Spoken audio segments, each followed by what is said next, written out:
എന്തായി രുദ്രപ്രതാപൻ? മാഡം പറഞ്ഞതുപോലെ അവര് വന്നത് പാറുവിനെ പെണ്ണ് ചോദിച്ച് തന്നെയാ.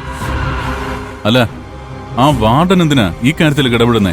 കുറെ നാളായി ഞാനത് ശ്രദ്ധിക്കുന്നു. പാർവതിയുടെയും കൈലാഷിന്റെയും കല്യാണം നടത്താനുള്ള ഉത്തരവാദിത്വം വാർഡൻ ഏറ്റെടുത്തിട്ടുണ്ട്. കൈലാഷിനി ഹോസ്റ്റൽ പരിസരത്ത് പോലും വരാത്ത സാഹചര്യം ഞാൻ ഉണ്ടാക്കിക്കോളാം. താൻ അവിടെ എന്താ നടന്നെന്ന് പറ. ഞാനവരെ തടുക്കാൻ ഒരുപാട് ശ്രമിച്ചു മാഡം. ഞാൻ അവരുടെ വീട്ടിൽ കയറി ചെന്ന് ബഹളവും വെച്ചു. പക്ഷേ അവര് പാറുവിന്റെ അച്ഛനോട് എല്ലാ കാര്യങ്ങളും അവതരിപ്പിച്ചു. ആ കിളവനാണെങ്കിൽ കൈലാഷിന് ഫുൾ സപ്പോർട്ടായിരുന്നു. അയാള് കൈലാഷിനോട് എന്താ പറഞ്ഞത്? അയാളുടെ മരുമകനാകാനുള്ള യോഗ്യത കൈലാഷിനുണ്ടെന്ന് പറഞ്ഞ് എന്നെ ആട്ടി പുറത്താക്കി. പാറുവിനെ അവനെ കൊണ്ട് കല്യാണം കഴിപ്പിക്കാനാ അയാളുടെ ഉദ്ദേശം. ജനകൻ കാശ് കണ്ടാൽ വീഴുന്ന ആളല്ലെന്ന് ഞാൻ കരുതിയത്. പക്ഷേ കാശില്ലാതെ കുറെ അനുഭവിച്ചു കഴിഞ്ഞപ്പോ അയാൾക്കും ബുദ്ധി വന്നു കാണും. അതാ ഉളുങ്കൊമ്പിൽ തന്നെ പിടിച്ചത്. കൈലാഷിനെ പാർവതിയെ കൊണ്ട് കല്യാണം കഴിപ്പിക്കുമെന്ന് ജനകൻ പറയുന്നത് കേട്ടിട്ടും താൻ ചുമ്മാ കൈയും കെട്ടി നോക്കി നിന്നോ? തന്നെ കൊണ്ടൊരു ഉപകാരം ഉണ്ടാവുമെന്ന് പ്രതീക്ഷിച്ച എന്നെ പറഞ്ഞാ മതി.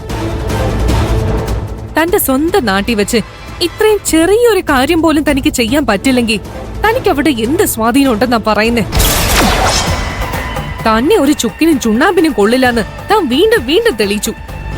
മാഡം, ഞാൻ നിങ്ങളോട് മര്യാദയ്ക്ക് സംസാരിക്കുന്നുണ്ടെന്ന് കരുതി അതെന്റെ തലയിൽ കയറി നിരങ്ങാനുള്ള ലൈസൻസ് ആയിട്ട് കരുതരുത്. ഞാനവരെ തടുക്കാൻ ഇവിടെ ഇത്രയെങ്കിലും ചെയ്തു. നിങ്ങളെ കൊണ്ട് അതിന് പോലും സാധിച്ചില്ലല്ലോ.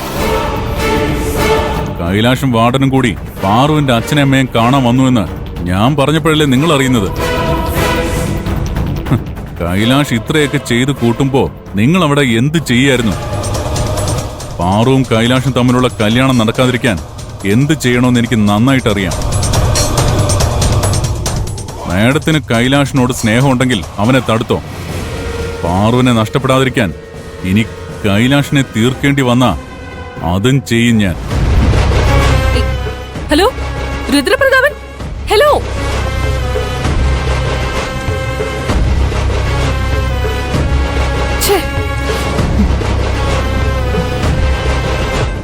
കൈലാഷ്, ഞാൻ അറിയാതെ പാർവതിയെ സ്വന്തമാക്കാൻ നീ ഇത്രയൊക്കെ കളിച്ചല്ലേ? നീ എന്തൊക്കെ ചെയ്തിട്ടും ഒരു കാര്യമില്ല.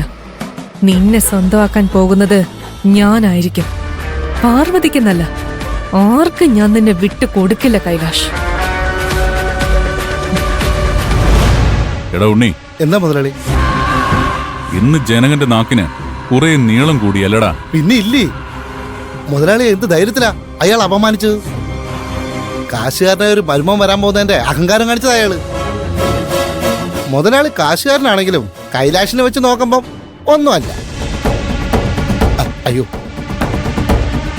അല്ല എന്ന് ജനകം വിചാരിച്ചു കാണും. പകരം വീട്ടാൻ ഇനി എന്ത് ചെയ്യണമെന്ന് മുതലാളി പറഞ്ഞാൽ മതി. നമ്മുടെ പിള്ളേരോട് പറഞ്ഞിട്ട് അയാളുടെ കഥ തീർക്കാൻ പറയട്ടോ.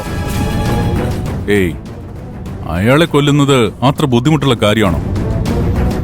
അതിനേക്കാൾ വലിയ ശിക്ഷ അയാൾക്ക് കിട്ടണം. ഇപ്പോ 2 പെൺമക്കളുടെയും കല്യാണം നടക്കാൻ പോകുന്നതിന്റെ സന്തോഷത്തിൽ ആ വീട്. ജനകൻ നാട്ടുകാരുടെ മുന്നിൽ നാണം കെടണം. അയാളുടെ മക്കളെ കല്യാണം കഴിക്കാൻ പിന്നെ അന്തസ്സുള്ള ഒരുത്തനും വരരുത്. അപ്പൊ പിന്നെ എനിക്ക് ലക്ഷ്മിയെ കിട്ടും. അതെ, നിനക്ക് പിന്നെ അന്തസ് പണ്ടേ ഇല്ലല്ലോ. നീ ഞാൻ പറഞ്ഞതുപോലെ ചെയ്താ മതി.